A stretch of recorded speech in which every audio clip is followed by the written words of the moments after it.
এরপর বললেন ওয়া ইলাস সামাই কাইফা রুফিআত, ওরা কি আকাশের দিকে তাকায় না কিভাবে খুঁটি ছাড়া আকাশকে আমি বানিয়েছি।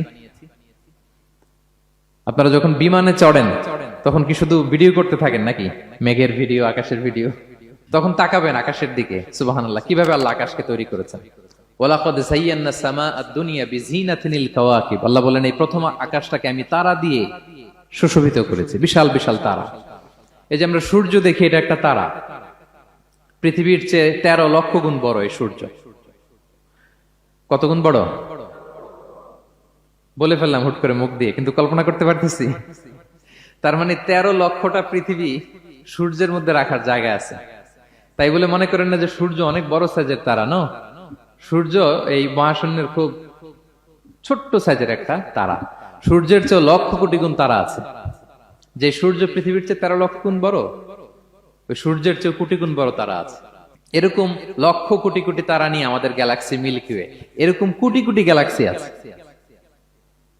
সুবহানাল্লাহ, কোটি কোটি গ্যালাক্সি নিয়ে আমাদের এই প্রথম আকাশের মহাশূন্য। তার মানে পুরো প্রথম আকাশটাকে যদি একটা মানচিত্র দেয়া হয়, ওইখানে মাইক্রোস্কোপ দিয়ে পৃথিবীকে খুঁজে পাওয়া যাবে না। আই রিপিট, পুরো প্রথম আকাশটাকে যদি একটা বড় মানচিত্র বানানো হয়, আমরা যে পৃথিবীতে আছি, মাইক্রোস্কোপ দিয়েও এটাকে খুঁজে পাওয়া যাবে না। এই বিশাল প্রথম আকাশের মহাশূন্য যখন শেষ, এরপরে হচ্ছে প্রথম আকাশের লেয়ার, তারপরে হচ্ছে দ্বিতীয় আকাশের মহাশূন্য, তারপরে দ্বিতীয় আকাশের লেয়ার। বিষ্ণু ইসলাম বলেন দ্বিতীয় আকাশের তুলনায় প্রথম আকাশটা কত ছোট শোনো।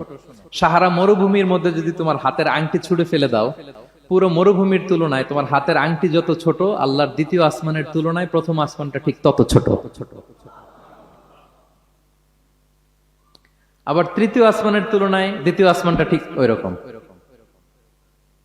আবার চতুর্থ আসমানের তুলনায় তৃতীয় আসমানটা ওই রকম।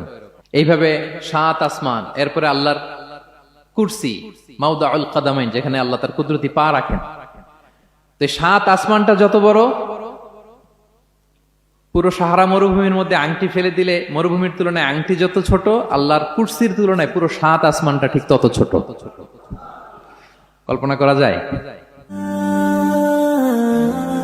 Be a part of our vision. Do listen and share the khair.